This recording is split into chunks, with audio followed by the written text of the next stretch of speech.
ஆரம் வீரப்பன் அவர்கள் இன்று மரணமடைந்திருக்கிறார். இந்த நேரத்தில் அவரை எம்ஜிஆர் என்பவர் 3 எழுத்து, ஆர்எம்வி 3 எழுத்து. இந்த 2-3 எழுத்துக்களும் திரைப்பட வரலாற்றிலும் சாதனையாளர்கள், அரசியல் வரலாற்றிலும் சாதனையாளர்கள்.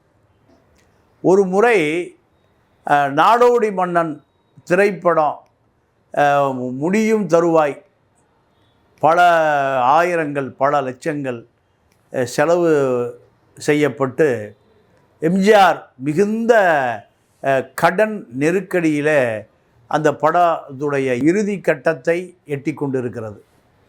அப்பொழுது எம்ஜிஆரை பார்த்து திரைப்பட மற்ற தயாரிப்பாளர்கள், திரைப்பட ஜாம்பவான்கள் சொல்லுகிற வார்த்தை, இந்த படம் வெற்றி பெற்றால் எம்ஜிஆர் மன்னன், தோல்வியடைந்தால் நாடோடி. இதுதான் நாடோடி மன்னனுடைய வரலாறு. ஆரம்பி அவர்கள் திரைப்படத்துறையை சாராதவர்கள், நிறைய நிதி கொடுக்கக்கூடிய செட்டியார்கள், இப்படி பல பேரிடம் நிறைய கடன்களை பெற்று அந்த படத்தை எடுத்திருக்கிறார். இந்த கடனை அடைக்க முடியாமல் வட்டி மீது வட்டி, முழுமையாக அந்த வட்டியை கொடுக்க முடியாமலும் எம்ஜிஆர் ஒரு காலகட்டத்தில் திணறி இருக்கிறார்.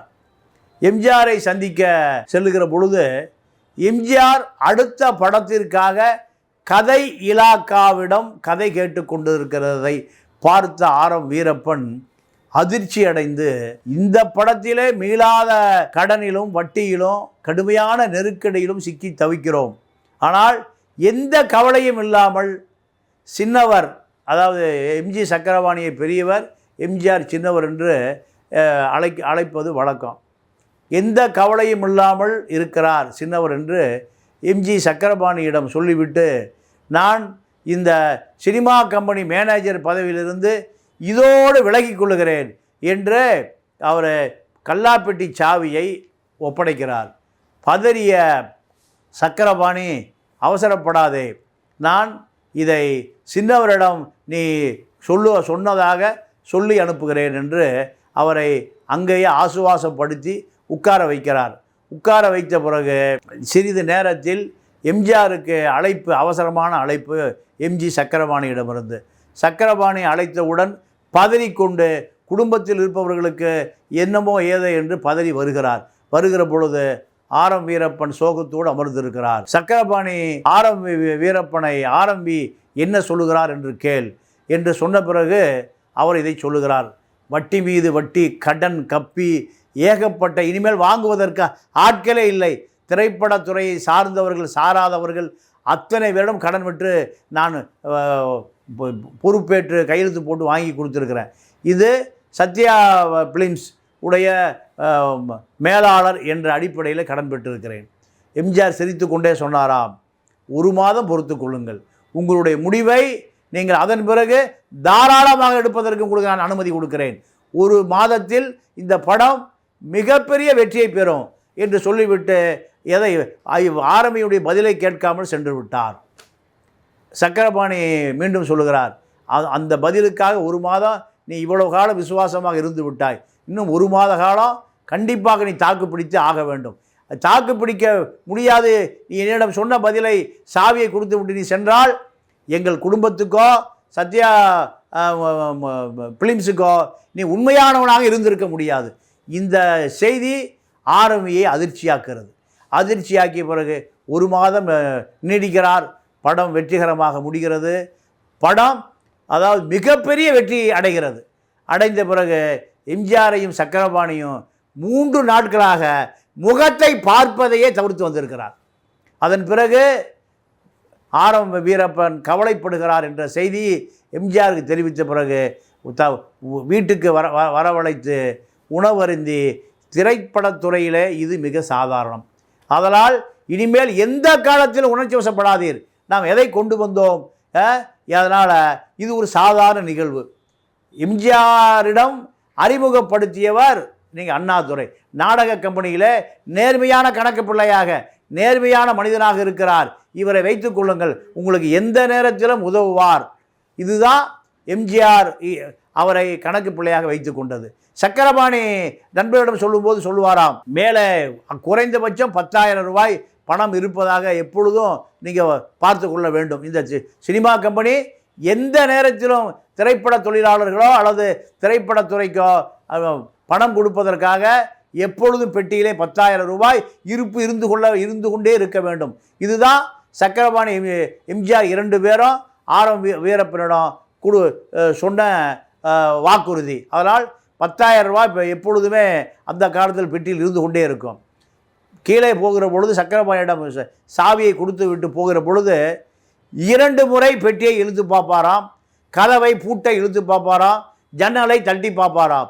இதை கவனித்த சக்கரபாணி வீட்டு பெண்கள், இவர் கதவை இழுத்து பார்க்கிறார், பூட்டை தட்டி பார்க்கிறார், இவ்வளவு கவனமாக இருக்கிறார் என்ற இந்த தகவல் சக்கரபாணிக்கும் எம்ஜிஆருக்கும் போகும். இதுதான் இவருடைய மிகப்பெரிய வெற்றிக்கான அடையாளம். இதைவிட இவரை பற்றி இன்னொரு வரலாற்று தகவலை சொல்ல வேண்டும் என்று சொன்னால், எம்ஜிஆருடைய மரணம் ஏறக்குறைய முடிந்து அடுத்து யார் முதலமைச்சர் என்கின்ற நிலையில் எம்ஜிஆருக்கு அடுத்தபடியாக சட்டமன்ற உறுப்பினர்கள் அத்தனை பேரும் ஆரம் வீரப்பன் தான் முதலமைச்சர் என்று கையெழுத்திட்டு கொடுத்த மனுவோடு ஆளுநர் மாளிகைக்கு விரைகிறார். ஆளுநர் மாளிகைக்கு விரைவதற்கு முன்பு இவரால் அடையாளம் காட்டப்பட்ட ஏறக்குறைய 126 சட்டமன்ற உறுப்பினர்கள் எம்ஜிஆர் புருக்குளின் மருத்துவமனையில் உயிருக்கு போராடி கொண்டிருந்த பொழுது இந்த கட்சி அழிந்து போகாமல், கருணாநிதியிடம் இந்த கட்சி கைப்பற்றப்படாமல் காப்பாற்றியவர் ஆரம் வீரப்பன். அந்த நன்றி விசுவாசத்திற்காக எம்ஜிஆர் முழு சுதந்திரத்தையும் கொடுத்திருந்தார். எந்த சட்டமன்ற உறுப்பினர் எந்த தொகுதியில் போட்டியிட வேண்டும் என்பதை எம்ஜிஆரை விட சரியாக தெரிந்து வைத்திருந்தவர் ஆரம் வீரப்பன். அப்போது அதன் விளைவாக எம்ஜிஆர் மருத்துவமனையில் படுத்து கிடந்த பொழுது அந்த மருத்துவமனையினுடைய புகைப்படத்தை தமிழ்நாடு முழுக்க காண்பித்த பிறகுதான் இந்த கட்சி அமோக வெற்றி பெற்றது. 1967 அண்ணா முதலமைச்சர் ஆவதற்கு எம்.ஆர். ராதாவால் சுடப்பட்டு கழுத்தில் மிகப்பெரிய கட்டுகளோடு தமிழ்நாடு முழுக்க ஒட்டப்பட்ட அந்த சுவரொட்டி தான் அண்ணாவை முதலமைச்சராக்கியது. அதே சுவரொட்டி வரலாறு திரும்புகிறது 1967 மீண்டும் 84க்கு. அதே போல் நீங்கள் எம்ஜிஆர் மிகப்பெரிய எதிர்பார்ப்போடு முதலமைச்சர் நாற்காலியில் அமருவதற்கு முழுமையாக பாடுபட்டவர் ஆரம்பியை எம்ஜிஆர் மரணத்திற்கு பிறகு அத்தனை சட்டமன்ற உறுப்பினர்களும் நாடாளுமன்ற உறுப்பினர்களும் கட்சி நிர்வாகிகளும் தமிழகம் முழுக்க எடப்பாடியை ஜெயலலிதாவுக்கு பின்னாடி முதலமைச்சராக ஏற்றுக்கொண்டதைப் போல ஆரம்பியை தமிழ் முதலமைச்சர்களாக ஏற்றுக்கொண்டு விட்டார்கள். இது நீங்கள் ஆரம்பியுடைய தியாகத்தை நீங்கள் வரலாற்று பதிவுகள் பல இடங்களில் செய்ய தவறிவிட்டது. சட்டமன்ற உறுப்பினர்கள் ஆதரவோடு எங்கே செல்கிறாரோ ஆளுநர் மாளிகை செல்கிறார்.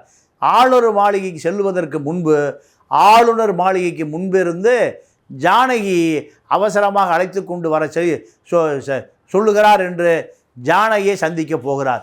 ஜானகியை சந்திக்க போகிற பொழுது ஜானகி நான் முதலமைச்சராக விருப்பப்படுகிறேன் என்று சொன்ன பிறகு எந்த எதிர்ப்பும் காட்டாமல் நீங்கள் எம்ஜிஆரோட நீண்ட காலம் பயணித்ததனுடைய விளைவு அந்த குடும்பத்துக்கு எந்த துரோகத்தையும் செய்யாமல் அந்த பட்டியலை அப்படியே மனம் கோடாமல் ஜானகி முதலமைச்சர் ஆவதற்கு உறுதுணையாக இருந்து முதலமைச்சர் நாற்காலியில் ஜானகியை அமர்த்தி அழகு பார்த்து நீங்கள் மிகப்பெரிய பெருமைப்பட்டு கொண்டவர் ஆரம் வீரப்பன். இதை நீங்கள் பலமுறை என்னிடம் நேரடியாகவே சொல்லியிருக்கிறார் முன்னாள் மேயர் இருக்கக்கூடிய இப்போ சைதை துரைசாமி. சைதை துரைசாமி ஆரம்பி எம்ஜிஆர் 2 பேருக்குமான மிக நெருக்கமான பக்தர் என்றே சொல்லலாம். ஆரம் வீரப்பன் எந்த விதமான எதிர்ப்பும் தெரிவிக்காமல் ஜானகியை முதலமைச்சராக்கியவர். ஏறக்குறைய அத்தனை சட்டமன்ற உறுப்பினர்களும் ஆரம்பி தான் முதலமைச்சர் ஆக வேண்டும் என்று கையொப்பமிட்டு மனு தயாரித்து கொடுத்ததை அப்படியே அந்த முதலமைச்சர் பதவியை தியாகம் செய்துவிட்டு வந்தவர் ஆரம்பி. இதுதான் எம்ஜிஆருடைய கட்சி இன்று வரை இருப்பதற்கு நேரடியாகவோ மறைமுகமாகவோ ஆர்எம்பி அவர்கள் பாடுபட்டிருக்கிறார் என்று நாம் எடுத்துக்கொள்ள வேண்டும். திரைப்படத்துறையிலும் சரி, அரசியல் துறையிலும் சரி, எம்ஜிஆரோடு பலகாலம் பயணித்த ஆர்எம்பி அவர்கள் ஒரு முறை அமைச்சரவை பட்டியலிருந்து எம்ஜிஆர் வெளியே அனுப்பிவிட்டார். என்ன காரணம் என்று சொன்னால், ஜெயலலிதாவோடு அவரால் இணக்கமாக பார்க்க முடியவில்லை. இக்காரணம், ஜெயலலிதாவை 80லே அரசியலில் கொண்டு வந்து 87ல் எம்ஜிஆர் மரணமடைகிற வரை எம்ஜிஆருக்கு புரூக்ளின் மருத்துவமனையில் எம்ஜிஆர் படுத்து கிடந்த பொழுது ராஜீவ் காந்திக்கு நெருக்கமான பிறகு இவரை எம்ஜிஆரை பதவி விலக சொல்லிவிட்டு தன்னை முதலமைச்சர் நாற்காலியில் அமர வைக்க வேண்டும் என்று ராஜீவ் காந்திக்கு நெருக்கடி கொடுத்தவர் ஜெயலலிதா. இதை தெரிந்த ஆர்எம்பி அவர்கள் கடுமையாக எதிர்ப்பை பதிவு செய்கிறார். இது எம்ஜிஆருக்கு ஒரு பெரிய நிர்பந்தம், அதாவது ஒரு கடுமையான நெருக்கடியை ஏற்படுத்தியது. இதன் காரணமாகவும் எம்ஜிஆர் ஆர்எம்பி விசுவாசி இதை கடந்து ஜெயலலிதாவா ஆர்எம்பியா என்கின்ற நிலை வருகிற பொழுது ஆர்எம்பி அவர்களை சற்று தள்ளி வைப்பதற்கு பதிலாக அவரை அமைச்சரவையிலிருந்து எடுத்து விடுகிறார். அதன் பிறகு ஜெயலலிதா அமைதிப்பட்டு ஜெயலலிதாவால் இந்த அதிமுக காப்பாற்றப்படும் என்று எம்ஜிஆர் நம்புகிறார். ஆர்எம்பியால் காப்பாற்ற முடியாது. என்ன காரணம் என்று சொன்னால், ஜெயலலிதாவுக்கு 26 படங்களில் எம்ஜிஆருடைய நாயகி என்கின்ற அந்தஸ்து கிடைத்திருக்கிறது. இது அதிமுகவை கருணாநிதியிடமிருந்து கபலீகரம் செய்யாமல் பார்த்து கொள்ளும். இந்த சக்தி ஆர்எம்பிக்கு கிடையாது. இதுதான் ஆர்எம்பியை தன்னிடம் வர சொல்லி ஜெயலலிதாவை எதிர்க்கக்கூடிய அந்த மனநிலையை ஆர்எம்பி அவர்கள் மாற்றிக்கொள்ளுகிறார்கள். அதன் பிறகுதான் ஜெயலலிதா ஆர்எம்பி என்கின்ற போக்கு எம்ஜிஆர் மறைந்த பிறகும் அது தலை தூக்கிறது. இந்த போக்கு தலை தூக்காமல் இருந்தால் அதிமுக மீண்டும் ஆட்சியிலே அமர்ந்திருக்கும், திமுக ஆட்சிக்கு வந்திருக்க முடியாது. எம்ஜிஆரால் சமாதானப்படுத்தப்பட்ட ஜெயலலிதா ஆர்எம்பி அவர்கள் இணைந்து போயிருந்தால் கண்டிப்பாக இந்த அதிமுக பிளவுண்டு போயிருக்காது. 87 முதல் 91 வரை அதிமுக தொடர்ந்து ஆட்சியில் இருந்திருக்கும். திமுக 77 ஆட்சி இழந்து அது மீண்டும் ஏறக்குறை 20 ஆண்டு காலம் ஆட்சியில் அமர்ந்தே இருக்க முடியாது. ஆர்எம்பி ஜெயலலிதா இருவருடைய பனிப்போர் தான் அதிமுக பிளவுபட்டது. எம்ஜிஆர் மரணத்திற்கு பிறகு நீங்கள் 95 சட்டமன்ற உறுப்பினர்கள் ஆர்எம்பி பக்கம் இருந்தார்கள். ஜெயலலிதா பக்கம் 30 சட்டமன்ற உறுப்பினர்கள் இருந்தார்கள். அப்பொழுது ஜெயலலிதாவிடம் இன்று இருக்கக்கூடிய திருநாவுக்கரசு, அழகு திருநாவுக்கரசு, KKSSR போன்றவர்களெல்லாம் நீங்கள் இந்த கட்சியை நீங்கள் கைப்பற்றி விடலாம், அதனால் அதிமுக உடைத்தே ஆக வேண்டும் என்று ஜெயலலிதாவுக்கு தவறான ஆலோசனை சொன்னவர்களெல்லாம் இப்பொழுது திமுக பக்கம் போய்விட்டார்கள். இந்த திமுக பக்கம் போன KKSSR போன்றவர்களெல்லாம் திருநாவுக்கரசு, அழகு திருநாவுக்கரசு இறந்து விட்டார். இவர்களெல்லாம் அதிமுகவை உடைக்காமல் ஆர்எம்பி ஜெயலலிதாவுடைய ஒற்றுமையை, ஆர்எம்பிக்கு பின்னாடி ஜானகி இருந்தார், இந்த 2 பேரையும் ஒற்றுமைப்படுத்தி இருந்தால் திமுகவுடைய எதிர்காலம் மிகப்பெரிய கேள்விக்குறியாயிருக்கும். 77 ஆட்சியை பறி கொடுத்த திமுக மீண்டும் எம்ஜிஆர் மரணத்திற்கு பிறகு 89 ஆட்சிக்கு வந்தது. 2 ஆண்டு காலம் ஆளுநர் ஆட்சி, கவர்னர் ஆட்சி. அப்போ இந்த அதிமுக ஜெயலலிதா ஆர்எம் வீரப்பன் 2 பேரும் பிரிவினை இல்லை என்று சொன்னால் அந்த ஆட்சி முழுமையடைஞ்சிருக்கு. 91 வரை நீங்கள் அதிமுக ஆட்சி தான், திமுக ஆட்சிக்கே வந்திருக்க முடியாது. அதன் பிறகு நீங்கள் ராஜீவ் காந்தியோடு கூட்டணி வைத்து மீண்டும் அதிமுக ஜெயலலிதா முதலமைச்சரானால் அந்த வாய்ப்பு மீண்டும் கருணாநிதிக்கு கிடைச்சிருக்காது. ஆக மொத்தம் இந்த 2 பேருடைய பிளவு அதிமுக ஆட்சி இழந்தது, திமுக ஆட்சி வந்தது. மீண்டும் திமுக எம்ஜிஆரால் அழிக்கப்பட்ட, எம்ஜிஆரால் விரட்டப்பட்ட திமுக உயிர் பிடிப்பதற்கு ஜெயலலிதா ஆர்எம்பியுடைய பனிப்போர் தான் காரணம். இதெல்லாம் கடந்த கால அரசியல். ஆனாலும் ஜெயலலிதாவுடைய அமைச்சரவை பட்டியலில் ஆர்எம்பி சேர்த்துக் கொள்ளப்பட்டார். காரணம், ஆர்எம்பி இல்லாமல் அதிமுகவை நீக்குப்போக்காக வழி நடத்த முடியாது என்று அன்றைய காலகட்டத்தில் ஆர்எம்இயுடைய பெருமையை, ஆர்எம்இயுடைய உழைப்பை, எம்ஜிஆரிடம் அவர் காட்டிய விசுவாசத்தை ஜெயலலிதா அவர்கள் புறக்கணிக்க முடியாமல் உணவுத்துறை அமைச்சராக 91ஆம் ஆண்டு சேர்த்து கொண்டார். இதுதான் அப்போது ஆர்எம்பி எம்ஜிஆருக்கும் வரலாற்றிலே தேவைப்பட்டிருக்கிறார், ஜெயலலிதாவுக்கும் தேவைப்பட்டிருக்கிறார். இன்று அவர் ஏறக்குறைய 90 வயதை கடந்தும் பல அனுபவங்களோடு இப்போ மரணமடைந்திருக்கிறார். இருந்தாலும் அதிமுக ஆட்சி எம்ஜிஆருக்கு பின்னால் நிலை பெற்று இன்று அதிமுக பெரிய ஆலமரமாக, நீங்கள் மோடியா லேடியா என்று சவால் விடுகிற அளவுக்கு அதிமுகவை கட்டி காத்தவர் ஆர்எம்பி தான். இன்றைக்கு ஆர்எம்பியுடைய சிஷியர்கள் தான் மிகப்பெரிய அதிமுக திமுகவினுடைய ஆலமரமாக இருக்கிறார்கள். உதாரணத்திற்கு ஜெகத் ரட்சகன் எம்ஜிஆரால் அடையாளம் காட்டப்பட்டாலும் ஆர்எம்பியால் வளர்க்கப்பட்டவர். நீங்கள் தோட்டக்காரன் வேறு, நீங்கள் தோட்டத்துக்கு உரிமையாளர் வேறு. தோட்டத்து உரிமையாளரை விட தோட்டக்காரன் தான் பயிர் செழிப்பதற்கு விவசாயி தான் காரணம். அதே போல தான் இன்றைக்கு இருக்கக்கூடிய ஏசி சண்முகம், ஜேபிஆர், சைத துரைசாமி, திமுகவில் இருக்கக்கூடிய ஜெகத் ரட்சகன், இப்படி பல பேர் அதிமுக திமுக இருக்கக்கூடிய பல ஏசி சண்முகம் போன்ற மிகப்பெரிய விஏடி விஸ்வநாதன் போன்ற பல கல்வி தந்தைகள், மறைந்த ஜேபிஆர், இப்படி அடுக்கிக் கொண்டே போகலாம்.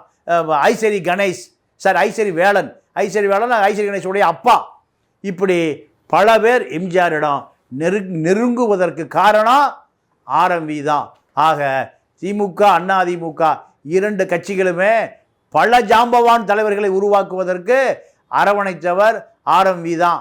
இதுதான் ஆர்எம்பியினுடைய மிகப்பெரிய வரலாறு. இந்த வரலாறுக்கு பின்னணியில் திராவிட இயக்கத்தை கட்டி காத்து, திராவிட இயக்கம் அழிந்து போகாமல் காப்பாற்றிய மிகப்பெரிய எம்ஜிஆருடைய பற்றாளர், எம்ஜிஆருடைய விசுவாசி என்றால் ஆர்எம்பியை தவிர வேறு யாரும் இருந்துவிட முடியாது.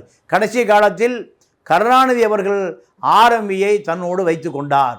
காரணம், தன் எதிர்முனையில் இருந்தால் தன்னை எதிர்ப்பதற்கு எதிரிகளுக்கு பலமாகிவிடும் என்ற காரணத்தினால ஜெயலலிதாவாக இருந்தாலும் சரி, ஜெயலலிதா மறைகிற காலம் வரை நீங்கள் ஏன் திமுகவில் வைத்து கொண்டிருந்தார் ஆர்எம்பி என்று சொன்னால், கருணாநிதியுடைய பலவீனங்கள் அத்துணையுமே ஆர்எம்பிக்கு அத்துப்படி.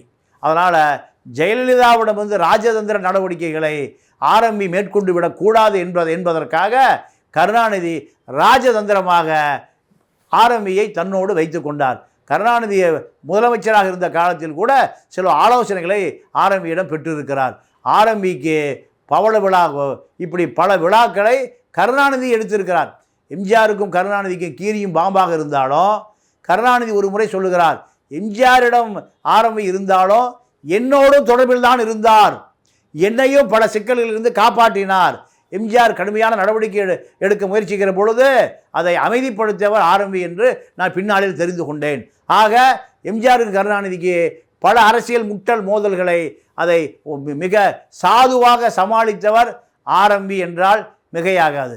அரசியல், திரைப்படம் இரண்டு துறைகளிலுமே இந்த ஆளுமையான ஆர்எம்பி கணக்கு பிள்ளையாக வந்து நீங்கள் முதலமைச்சராக வேண்டியவர். முதலமைச்சர் பதவியை தியாகம் செய்துவிட்டு வந்தார். நான் தான் முதலமைச்சர் என்று உறுதியாக சொன்னால் ஜானகி அதை மறுத்திருக்காது. தமிழக முதலமைச்சர் பட்டியலே ஆர்எம்பியுடைய படமும் மாட்டப்பட்டிருக்கும். ஆனால் எந்த விதமான எதிர்ப்பும் சொல்லாமல் அப்படியே அந்த பட்டியலை ஜானகியிடம் கொடுத்துவிட்டு வந்தது என்பதுதான் எம்ஜிஆர் குடும்பத்தினுடைய விசுவாசியாக இன்று அந்த ஆட்சி நீடித்து நிற்பதற்கு, எடப்பாடி இருப்பதற்கு, ஓபிஎஸ் இருப்பதற்கு, முதலமைச்சராக இருப்பதற்கு அத்தனை பெரிய தியாகங்களை செய்தவர் ஆர்.எம். வீரப்பன் என்றால் அது உண்மையாகவே வரலாற்றிலே பொன் எழுத்துக்களால் பொறிக்கப்பட்டிருக்கிறது. இந்த வீடியோ உங்களுக்கு பிடிச்சிருந்தா லைக் பண்ணுங்க, கமெண்ட் பண்ணுங்க, ஷேர் பண்ணுங்க, சப்ஸ்கிரைப் பண்ணுங்க.